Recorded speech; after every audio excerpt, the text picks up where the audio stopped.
Hello, Nav here, plastic surgeon. Welcome to the Real Clinic podcast, sponsored by 42 South Films. This is where we take a behind-the-scenes look at the surgery industry, get to meet key players in the business, learn about setting up a clinic such as Real, and meet some of the best surgeons around. Once again, welcome to another episode of the Real Clinic podcast, filmed here in Battersea at Real.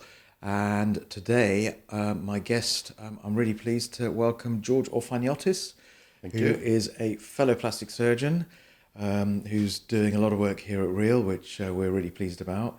And, Me too.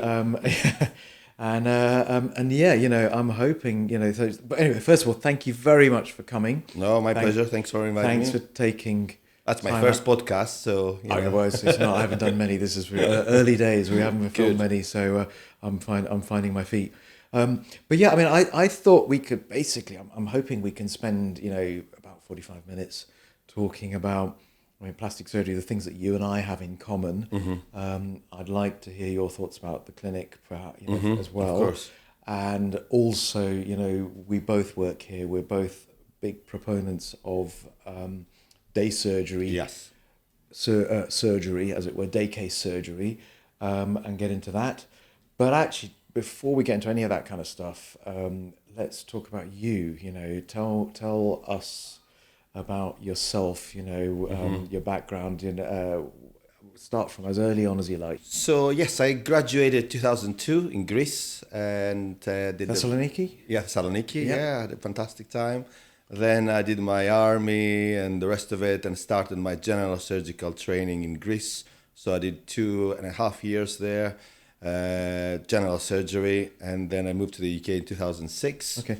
It was a difficult time to get a job, so all I could find at that stage was locum A&E nights. Right, okay. As the years gone by, I got into the plastic surgery jobs and training, and I worked as a registrar in Bradford. Then I worked in Scotland in both Edinburgh and Glasgow. Then got to London, St Thomas's, and finished off my training in London. And then did a few fellowships. First was in Taiwan, then in St Thomas's, micro fellowships. What year are we talking? We're talking about 2014 was Okay. Taiwan, 2015 was St Thomas's for 1 year, and I spent 1 year in Melbourne, where I was doing head and neck sort of reconstructive work.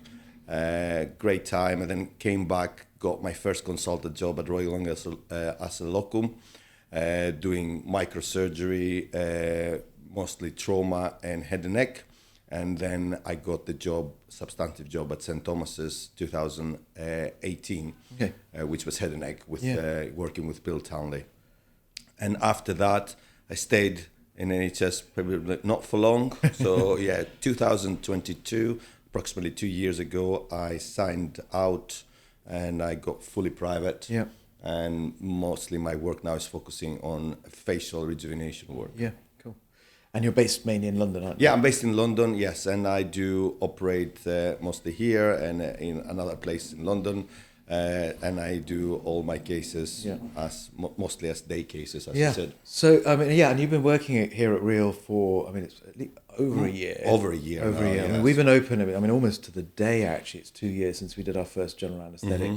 Tell me about, your experience in terms of, first of all, doing, you're mostly what you do is facial surgery. Yes. Deep plane face work and neck work and a lot of lip lifts. I do a lot of lip lifts, yeah. So tell me, let's talk about those slightly separately. So tell me first of all about, your experience, just because it's the Real Clinic podcast. If you can tell me about working at Real.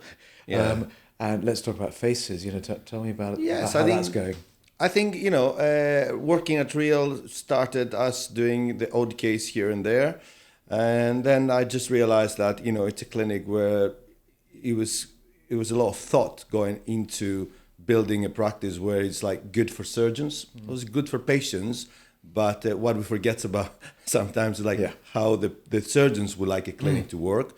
So I appreciated, the team that was put together in terms of making the cases, even long cases like mine, where a face and neck lift can take up to 6-7 hours sometime. Make them quite a pleasant experience in an area where it's like quite a lot of focusing on patient's care, and I found the pathway of the patient straight into real and going home quite a straightforward one, ticking pretty much all the boxes, and also an environment where there's good space in theatre, and there is like a quite pleasant environment to operate on. Yeah, we got a good bunch of staff. Yes, and the people experienced. They worked elsewhere. They've been obviously handpicked by yourself to do the job, and that became to me quite evident that this is a place where I quite enjoy coming and doing the cases, and it's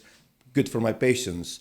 Now, of course, there is other stuff that I do other than, but apart from the big cases, I do have a local anesthetic list here. So we'll come on to the local anesthetic stuff, the lip stuff as a separate thing. But with the faces, I mean, I do long day case, GA cases as well. I don't do as many faces as you do, but I do faces as well. What about, and I think obviously this podcast is going to be watched by a lot of our colleagues. One of the things, that I certainly learned whilst building this place was places like Cadogan Clinic, where you've worked as well, were doing bigger and bigger, longer and longer GA cases. Not necessarily bigger surgery, because you've got to be careful about selecting the type of operation. And I think certainly for facial surgery, where we're operating on not a huge part of the body in terms of surface area, but nevertheless we're doing long operations, it works very well. It does work very well, yes. I mean, faces, there might be long operations, however, you do not do anything to the body, and therefore there's no limitation actually. The physiological hit is more the time of anesthesia, isn't it? Less risk of developing DVTs, and obviously we use all the floatrons, the pneumatic, pressure during surgery. Therefore, nothing stops the patient from moving after obviously they recover the first couple of hours of the anesthetic.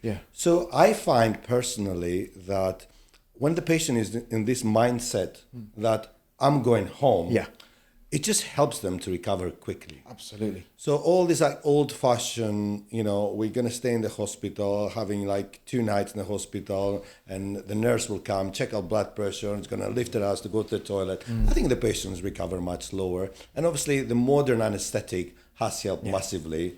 And we all seen the benefits of TIVA, which is a total intravenous anesthetic. When it's done well, the patients. Some patients do better than others, and there's always some patients that recover slower. But the process is that we do hang around, so I never go home before. I do 1 case a day, so 1 big case. I don't do 2 facelifts a day, and therefore I've got a few hours to make sure that the patient is well. The team is checking the patient, and once the patient is ready, it goes home.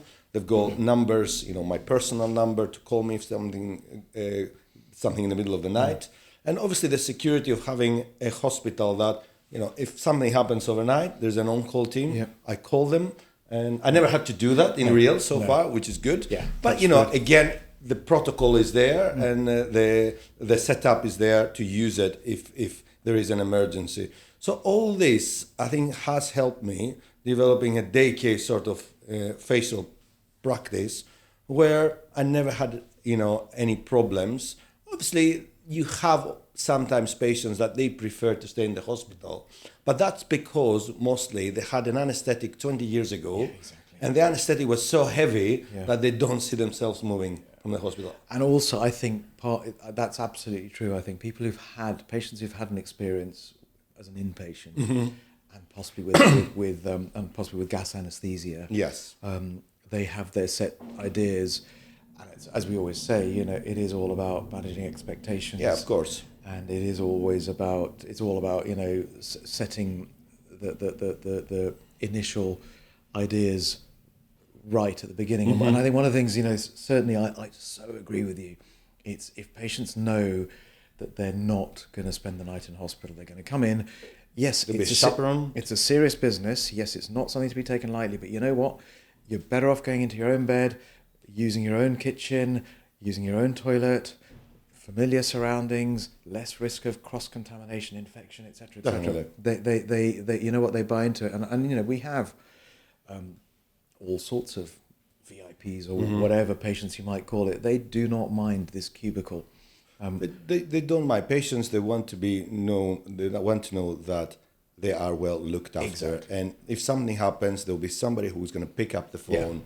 And sometimes, you know, you would just have a nurse in an overnight hospital, and all they do is just go in there, waking up the patient, taking the blood pressure. And also, I think some of the we're very good at institutionalizing our patients. That's I think true. one of the things that happens is a patient gets wheeled on a stretcher to their room. They don't get out of bed until the next morning, whereas our patient gets out of bed, as it were, from about an hour after surgery. And that's significant impact in the recovery. And it has a huge impact up here, I think, in the patient's Absolutely. head. They get up, they might not walk very far. They may just walk to a little wheelchair and then be wheeled back to their little cubicle from the recovery room. But I think that makes a big difference. Even if you've had a tummy tuck, you know, I know you don't do that kind of surgery, but standing up and walking to a short I've distance. done it day cases, I've done day cases. Yeah, we do, you know, I do day case everything pretty much. It's really, it's no longer, I don't know if you agree, for me, it's no longer the surgery that dictates whether it's a day case or not. It's the patient that determines it. So if a patient has other medical issues, heart issues, blood pressure, diabetes, certain medications, whatever, then obviously the anesthetic might be a bit more complicated. The wake up might be so. For me, it's no longer about complicated operations. It's about complicated patients. Yes, that's true. That's true. And also, just to add, that even for out of town patients, because it's nice to go to your own home, but you know, for out of town patients, I do recommend to stay in London for a minimum of 2 days, where they're going to have the first wound check, take any, you know, hemostatic net that I put out, drains out. So even going to the hotel, it's much better because they've got an environment where they can just move a little bit freely. They're not in the hospital where it's a small room, there's a nurse. So they do have they come the day before, so they prep the room, they have the food ready, you know, and they have their support from a chaperone. And therefore, it just makes it a much more, you know. I do exactly the same thing. Any patient that's beyond the M25, I get them to come in the night before. It doesn't have to be an expensive hotel unless they want that. This has to be something basic. There are hotels for all, you know. Exactly. It doesn't have to be an expensive, but if people want... We have our preferred one up the road here. And we can provide a chaperone if need be. The same here, That's, and it's so much better than, you know, you might be the idea of staying in a hospital room, no matter how nice it is, even if it's got, you know, Sky TV and carpets and duck à l'orange for your dinner or something, you know, that's the kind of traditional inpatient hospital stay. Actually, I'd much rather just be in a nice, simple hotel with someone that I know as my chaperone and keep everything simple, or go home if I can. And your practice and my practice is, in a way, you know, made around this sort of, you know, mindset. And obviously, you do have a patient that the next day might have an issue, and you have some reassurance. We'll make ourselves available. And, you know, I'm operating, I've got a clinic coming, you know. Even if I have to come out from the operating room for 10 minutes, see a patient, you know, we do that. And the patients are very welcome to come back anytime if they need reassurance. It works really well. I mean, and I think, you know, to be honest, the person I've certainly got to thank for that is Brian Mayhew at the Cadogan. He was one that pioneered that at the Cadogan Clinic. He's a pioneer. I remember I was his SHO at St Thomas's. All right. And I remember him saying, you know what, patients are better off at home. They actually do better than if they're being over-fussed by the nurses and over-institutionalized. And he's absolutely right, I think. Let's not forget the effort that the NHS is also making in discharging patients that have free flaps in day 1 and day 2. So this is another step, you know, forward. So we're talking about patients that have reconstructive microsurgery. They're taking the tummy tissue to build the breast. And these patients, they can go home like after 48 hours, which was like used to be. I used to remember we doing a breast reduction like 10, 15 years ago, and they were staying in the room for in the hospital for 1 week, bloods every day, and the patients were going home, and they would see they were absolutely knackered. Now you do a breast reduction, no drains, patient goes home, no blood tests, nothing. They just come, and it's all super safe. Absolutely, I think totally. I think when I was a house officer, I remember admitting this elderly patient for a BCC, basal cell skin cancer, just under the eyelid. We admitted him the night before for surgery, and he stayed for a week, and he had an operation under local anaesthetic. Yeah. And, he would now come in for an hour, go home. It's crazy, because day surgery had barely got started back then. I'm old. 1995 is my equivalent. Okay, wow. Yeah. And, we have moved on. I think, first of all, day surgery, it has become a thing, and now day surgery for bigger and bigger operations. Anyway, let's move on. I'll come on to your specifics about the way you do faces in a bit as well, because I'm sure people will be interested. But the lip lifts as well. Tell me about how that practice has evolved. And I know that you're using our minor ops room here. Yes. And you seem to be doing so many, because I sit in the room next door, in this room. Yes. I sit in this room consulting whilst your patients. That's certainly become a it became. It's one of my niche. How's that working? Tell me about that. It works really well. So first of all, I was like one of these people that when I saw a lip lift 5 years ago, I said, well, "What is this? How you can put a scar on the face? How you justify that?" So I was a bit against it. And then it just happened that I had a patient who came and they had a cleft before. So the patient herself, she came with the idea of lip lift because she had some symptoms. Said, "What if we do like this lip lifting?" I said, "Let's do it," and I did it. And I put the scar under the nose, and it just healed so beautifully. And I thought, ooh, maybe I should change my mind. And then a couple of patients came in asking for it. And I thought, yes, we can do it. And it started becoming a thing because not many people in London were doing it at this stage. We're talking about just early COVID period. And it's a local anesthetic procedure, which can be done with some injection, you do some blocks from inside the mouth and so on. And it turned out to be now a very efficient service that we provide to patients, which mostly they come, to be honest, out of town. How do you do it? What's the process? The process is that, first of all, patients out of town, they come, they book an online consultation. First of all, I do triage all my patients through pictures. I don't want to waste people's time coming, to London to see me if I don't feel that they are right candidates. And they don't need to pay even a consultation fee. Right. So I would tell them, send me a few pictures. This is the standard pictures. Yes, no. So they come in, or they do Zoom. They'll do an encore online. They do an online. So we do the online. If it's a straightforward, and I can say, I say to the patient, okay, you can come, 2 days before. We do a quick face-to-face consult. Not quick. We do a face-to-face consultation. You can commit to the surgery, but then, if let's say that you're not candidate anymore. You work out something that's not you get your money back, you get your deposit back. Never happened.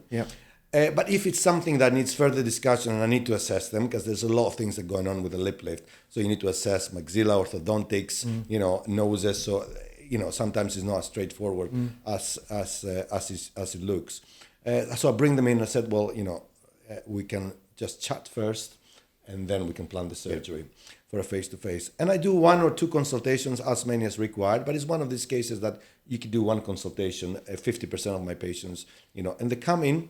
So they come in here, and, there's like a beautiful local anesthetic room that I'm using, and there's an HCA, which is Saskia. She's doing a fantastic job with these patients. And they come in, we've got the right setup. It takes about an hour and 50 minutes, the whole thing, including the markings and everything. And I do 4 a day usually. So I do it every other week. So it ends up to be... How long does it take you? Takes about an hour. This is like a 5-hour sort of surgery in total. Okay. But, we make it... Each of them takes about an hour, and then you've obviously got the gaps in between. The gaps in between, and we chat with the patients as well. I'm very... I want to give patients time because it's a local anesthetic and it's quite painful. I'm not going to rush it. I just want them to feel, relaxed about it. And Saskia, again, she's helping a lot with this. And yeah, I mean, and it's a procedure that I really enjoy. And I was saying to one of my colleagues, if there's anything close to microsurgery, which I miss from my NHS work, this is the lip lift closure of the skin, believe it or not. Yeah. So for me, it's just like the most meticulous closure, and I really enjoy that. And and it's a room where it gives me a lot of a lot of space and relaxation, and the patients feel great. Because we've set that room up with a little consultation desk area, almost as like a little work desk. Works and you great. can see the patient do a quick consultation, and then they literally kind of go and get up on the couch, I guess, and lie down, and you get on with it. And then the patients, of course, afterwards they get a lot of swelling. So people sometimes advertise, "Oh, it's a minor swelling." It is a lot of swelling. Yeah. So specific instructions what to do. We got that now. We broke that down into science, and it's patients know exactly what to do. They come back here after a week. They have the sutures out, which is another obviously. Yeah. It's very fine suture, so it is not an easy job. But the guys here, they are great doing it, and yes, it works really well. Cool. No, that's great actually. No, I'm going to come and watch you do it. Thank you. And then let's get back to the facelifts now. So tell me again, talk me through your pathway, and then we can talk about the actual technique of your facelifts. So the pathway in terms of how did I get there? I know so much for the I guess what. Yeah, actually, yes, that's a good idea. Let's talk about how you have evolved your coming to doing the technique that you're doing, because I know you do deep plane. So how did you end up there, first of all? I was an early adopter to this, and obviously, Bill Townley, working with Bill, who's a facial nerve specialist, has helped me and supported me actually in when I started, and we were doing all the head and neck cases, and I was always like very surprised how deeper the nerves were compared to what we thought they will be during our training. So we're always worrying when we're cutting a BCC, and there was always this story that there was a SHO cut BCC and cut the nerve, cut the frontal branch, and you were putting the local in, and then obviously the patient with the BCC here, obviously the frontal branch was not working. I remember giving a patient 8 hours until the local and it's the local anesthetic until we recover. And I always have a laugh when other people say the same with this. So anyway, so I was surprised about how deep, and watching the ENT surgeons doing parotidectomies and seeing these patients afterwards where you do the recon, and they do recover from facial nerve apraxia. That always, like, I had it in my head. And then when I went to see my first facelift, which was like 2007, I think, 2008, I was expecting to see, a fantastic procedure, like the Ferrari of plastic surgery. And I just saw a guy who was just lifted a little bit the skin and did the max surgery. And I thought, is that it? I can't be the facelift, no. And, and I thought facelift deserves to be a bit more complex and more elegant than a max procedure.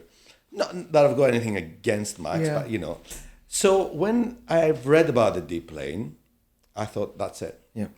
Hammer's paper, and then I've seen Giacomo that started, just before COVID, and I've seen and I've read, and I told Bill, we started doing deep planes, and Bill Kelman helped me out in my first case, and then I never did a smash facelift. I always did deep plane.6However, with deep plane surgery, it's a broad spectrum of what we call deep plane. You start, you're not going to start and do like an extended, and you progress. It's just with experience, you understand a little bit about the anatomy. It's a long learning curve. And for me, it is the most difficult procedure. For the benefit of people watching that may not be entirely medical, what's an extended? An extended deep plane means that you literally release everything on the face and you go under the orbicularis muscle as well, and you free up to the nasolabial fold, commissure, and obviously here mandibular ligament, everything. So you put a hand under the smash, and that just reaches to the side, to the mid part of the face. And does it have to be as extended for everyone? Possibly not. But I think most patients will benefit from a more extensive approach. So it is, you learn as you do it. To my mind, the deep plane is a very intuitive way of lifting the face, given what's happened to it as it ages. Correct. And, I've got one on Thursday, and that's a deep neck and face, and and actually everything brows and is deep. I think the only bit I'm not doing is eyelids, because she's had it done before. Yes, but it makes sense. It's like I used the duvet and the duvet cover and the mattress. Yes, that's a good analogy. And it's not just the duvet cover, the skin that has slipped. It's the duvet as well. Correct. And at the same time, the mattress has shrunk a bit because the bone has shrunk. Yes. And you may need to supplement that. So we're not just you can make a bed look remade by just pulling on the duvet cover. You can make it look beautiful and neat, but there's a whole load of mess underneath that you haven't tackled. You need to And obviously, we've seen the results of the pulling of the SMAS, which can work for certain patients. But again, all these deformities, the lateral sweep deformity, for example, where you get a line like this when people are pulling the SMAS, it's just not the most natural results. Yeah. But having said that, of course, there's like artists, facial surgeons that they do SMAS procedures and they can make it work, and not everyone has to do a deep plane. No, but I think it just makes sense. In my hands it makes sense, and as you said, just redraping the whole thing. And there's so much that we understood from facial aging the last few years by improving our techniques, so it works both ways. So our understanding improved our techniques, but as we improve the techniques, we got a deeper understanding of aging as well. There's like fantastic work coming through, Mendelssohn and his team, and also all the surgeons. Americans lead. Unfortunately, we are a bit behind that. But we do have very fine plastic surgeons in the UK that they are adopting. And one thing that we will never adopt here in the UK is the prices. Yes, absolutely. I don't think we're ever going to get there. I don't know. That's a different world altogether. That's astronomical. In America, these I was shocked to hear some of Jacono's prices, etc. Yes, it is.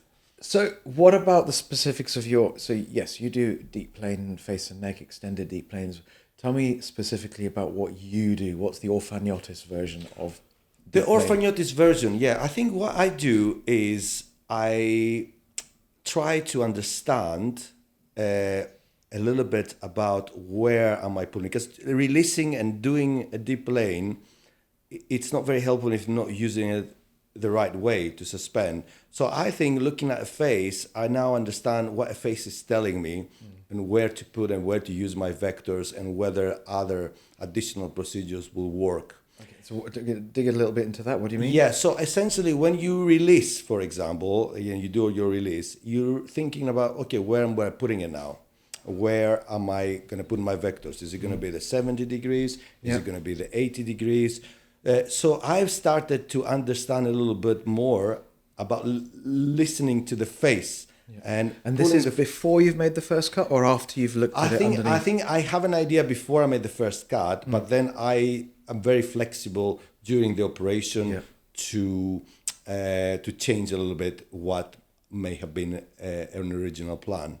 Obviously, you never stop changing, and I think the fact that there's so many things that work, different techniques within the deep plane spectrum in the same patient just shows that everybody can develop their own sort of technique. So I think my sort of special is that I am now able to deliver a true extended deep plane, but also use it so I can give patients natural, good results. It doesn't happen all the time, and you have to accept that you will have some failures, and you have to accept that you'll have revisions, because if you're doing too many, there's no way that you're going to be... What would you say your unacceptable revision rate is? I think anything, between 5 to 10% when you're starting out, it's acceptable. Depends obviously on the revisions, but, working... As you progress in your career, I think that you can bring that down, anticipating the imperfections that you had in the past. And I think the additional procedures are helping for a balanced result. such as, for example, a brow lift. Because if you think a brow lift, what's happening to this part is aging as well. So, and we talk about brow lifts, and this is a very sensitive topic for me, because it's not really brow lift, and I agree with most of the surgeons trying to change a bit the nomenclature for that. It's brow contouring. So we don't want a brow that lifted and looks like this, like very unnatural. We want the forehead to go back and the scalp to go back to its original position as the middle and lower face and the neck goes. So by lifting this or stretching it, you might lift a little bit the brow, but that's not the goal. Sometimes you see like a brow that is sitting well, but you do have some skin. And obviously when you do that and you bring skin and tissue towards the temple, you're going to have some excess here, so you have to address it. That's one. Then obviously fat grafting, which has to be very carefully placed and always over. And do you do anything special with your fat grafting? What I do very small amounts. I don't do a lot. Do you process it in any kind of... Yeah, I process it. I've got Anthony McQuillan's kit, and I love it. Yeah. What's it called? We'll talk about lipid liquid. Okay. Or liquid lipid, something like that. We'll put a link in. Yeah, Anthony has done these amazing talks in Babs, and then I met him and he showed me the kit, and I said, "Oh wow, that might be a game changer for me," and it is really, because it just, again, when surgeons are thinking about things, makes a big difference. And I just don't do a huge amount of processing, but I don't put a lot of fat. Because as Ben Talley says, and he says a lot of things, and he's right on most of them, I really believe that he is the person to follow for the modern facial plastic surgery. So when we say fat grafting, it's 50%. That's the average. So it means that 50% took on a number of patients that we, reviewed the fat graft intake. So, and some take 20 and some take 80. Yeah. What happens if I overfill the face and you are on the 80%? And also what happens when you hit the menopause and the fat starts behaving in weird ways? So be careful when you fat graft and do not overdo it. Bring patients back. And I do another procedure that I do under local anesthetic here is fat grafting, which can be done really nicely. And I do like a second touch-ups or, primary cases. So fat grafting on the face that overtook or it was overdone can be a really difficult problem to resolve. It's a nightmare. Very. To I reverse. had one patient and it wasn't a pleasant experience to go back. Trying to reverse it. That's what I'm always and you never know how aging is going. And let's be honest, as surgeons, we do say a lot about the surgical and non-surgical things. We don't talk about the fat grafting on the face, because fat grafting on the face, you cannot dissolve it. And integrate with so many different layers, goes into the muscle, and it becomes a nightmare to sort out. Do you do your own non-surgical procedures? I don't do any non-surgical procedures. I decided. I'm wondering about that actually. Maybe we should talk about this. Is perhaps where you are nervous about fat grafting because it's permanent. Maybe we should do the same thing as a temporary thing with our patients and say, see what you think. I do that. But the thing is that I don't have time. This is the problem. And I know so many practitioners that are much better than me doing them. Absolutely, that's.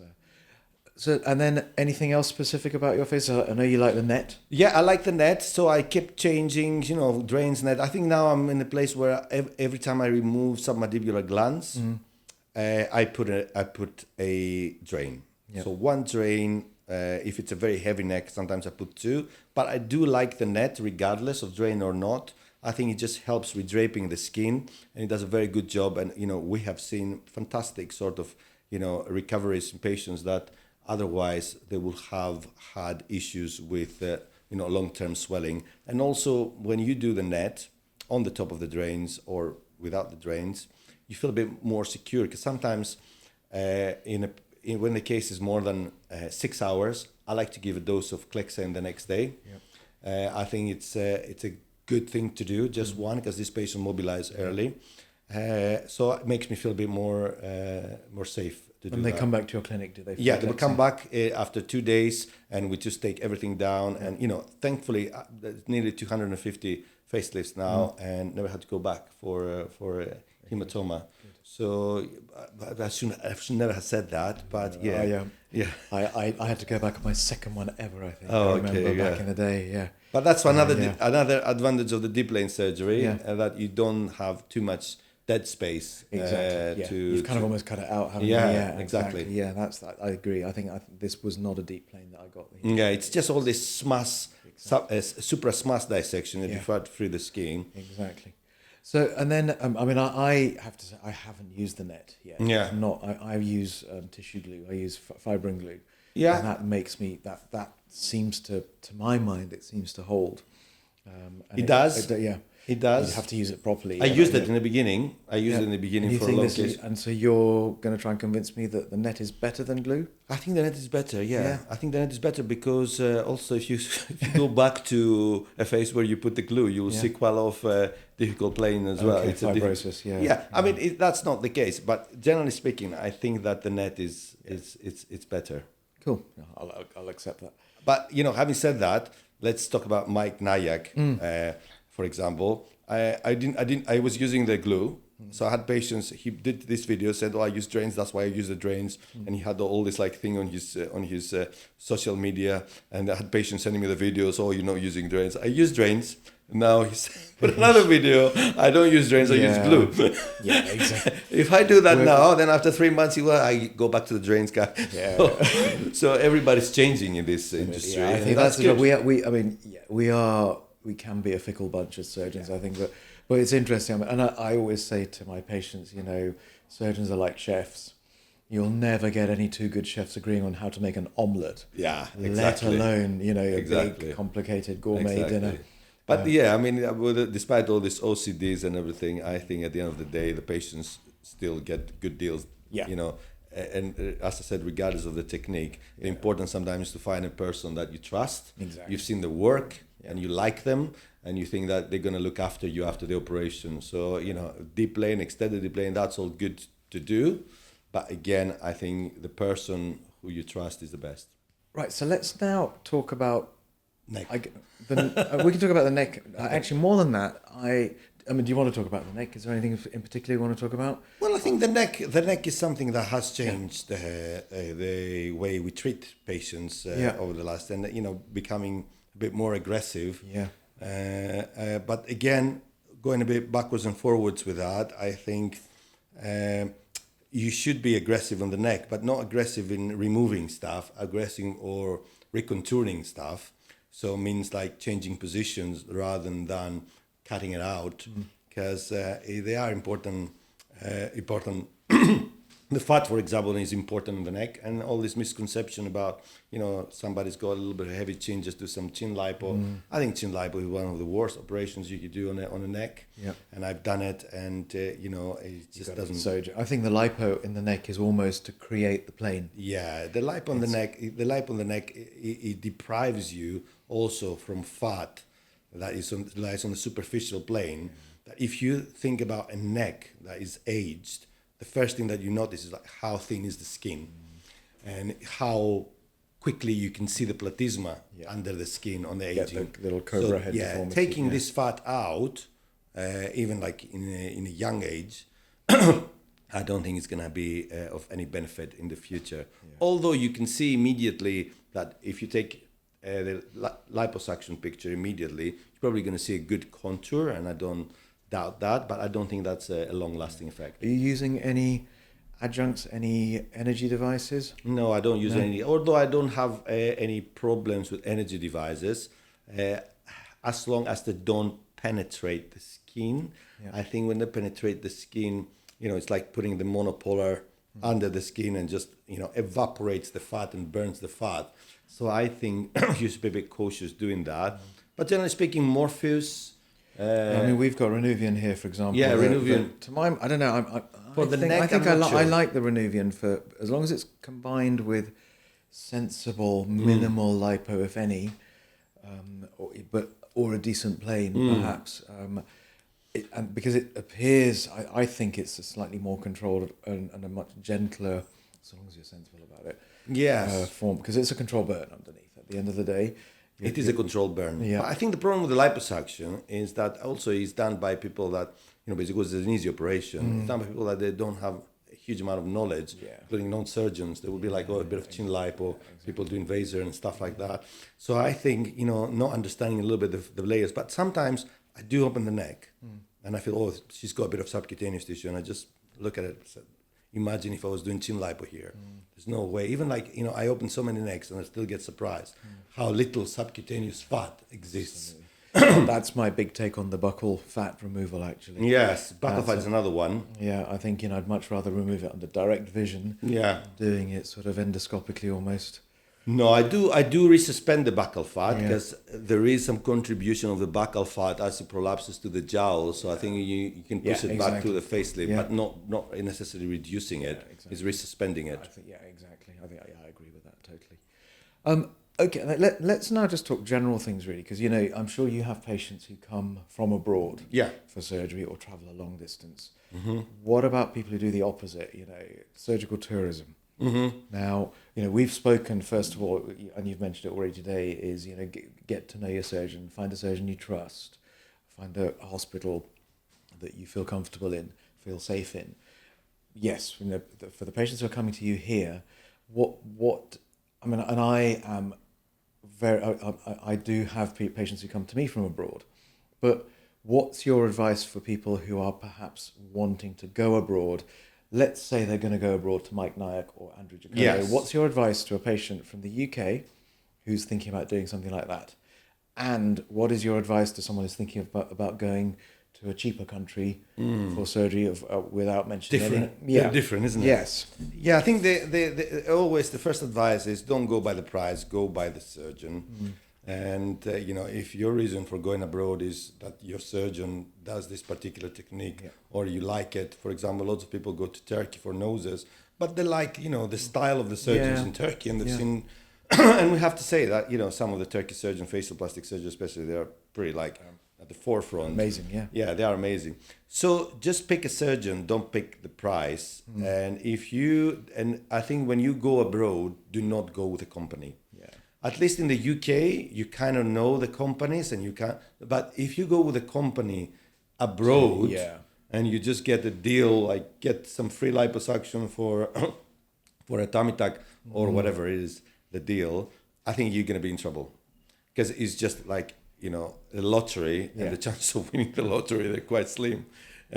So make sure that you ditch the companies and you ditch any packages, and you just find a surgeon. You've got direct communication with a PA that works for this surgeon. You have a consultation with this surgeon, and you have other patients' testimonials.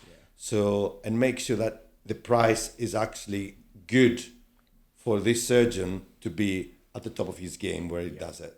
So if somebody is a very good surgeon, he's still charging 1K, that doesn't make any sense. So that's the first advice. There's an awful lot to be said for you get what you pay for. I think that's definitely true in anything really.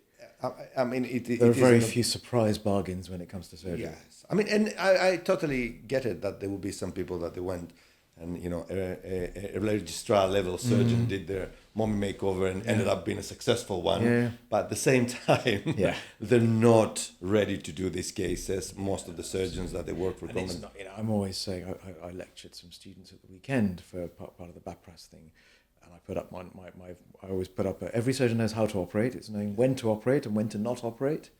Exactly. And then there's obviously the thing about dealing with complications. Of course, they're always a surprise. But again, they're always going different. Back to what to say, the when to operate. What is the biggest problem of these patients when they had complications? What we're dealing, I was like in the NHS the last 6 months. Every time I was on call, there was a case from Turkey coming in. The common theme was that they were overweight patients.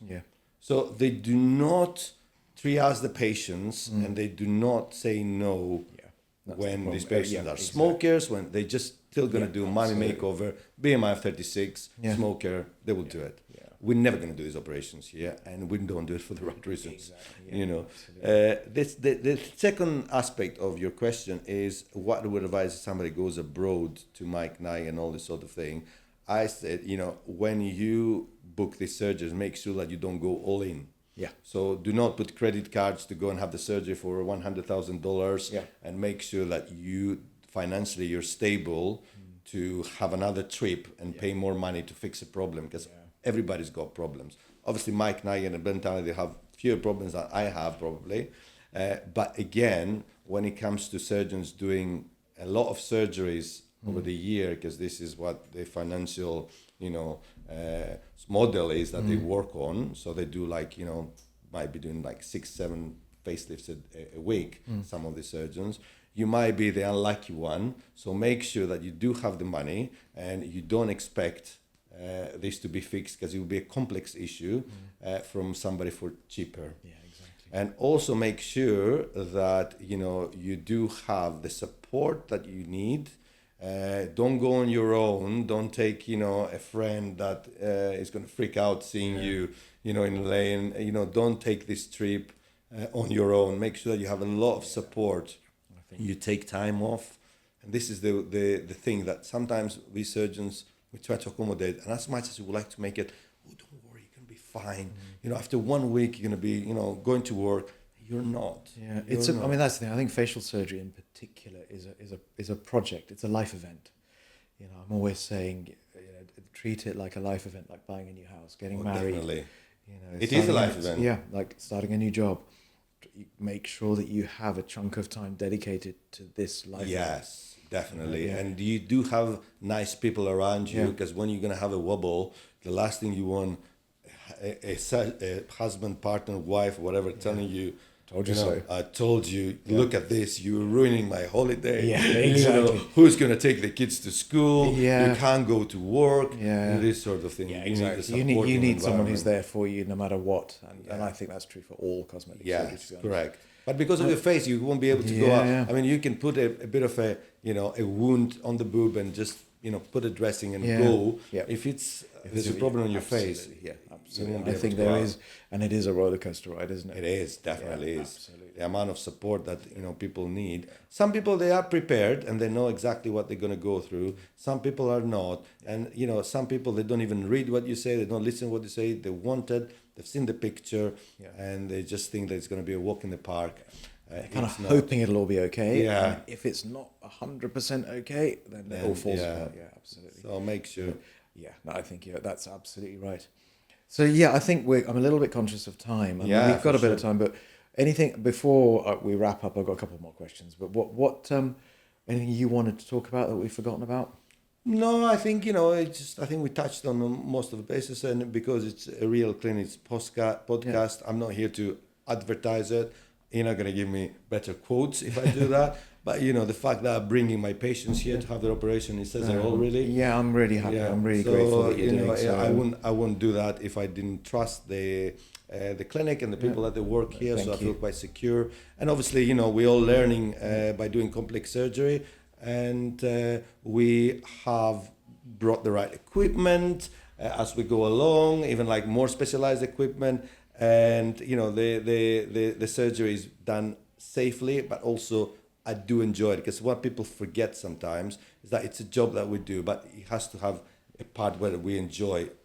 We're not working in an environment where we like it, and we just like to go, not waking up, cracking through a day and having no joy. I do enjoy coming here, and I think my patients as well like it. Yeah, likewise. No, it's great having you working here. Thank you. So final question, just before we wind up, if you were going to do anything different with your career to date, what would you do? Never set foot in Real Clinic. Yes. No, I wouldn't. If I was doing something else, I wouldn't definitely not do anything clinical or has to do with medicine.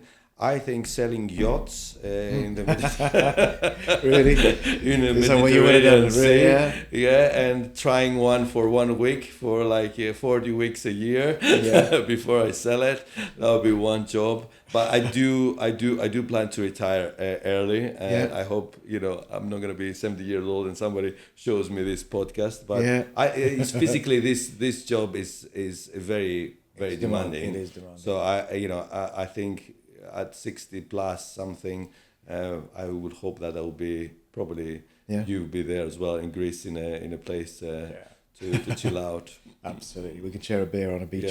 Exactly. Yeah, absolutely. No, thank you very much for coming. Cheers. Thanks for having me. And thank you for watching as well. And I'm sure we'll get you back again. We'll talk about something else Yes. next time. There are different angles talk on about it. my business with selling yachts. Yeah, absolutely. Yeah, let's hear about your exactly. Not owning one. Thank you. All right. Thank you very much for coming. Thanks now. Thank Cheers. you. Cheers. Cheers.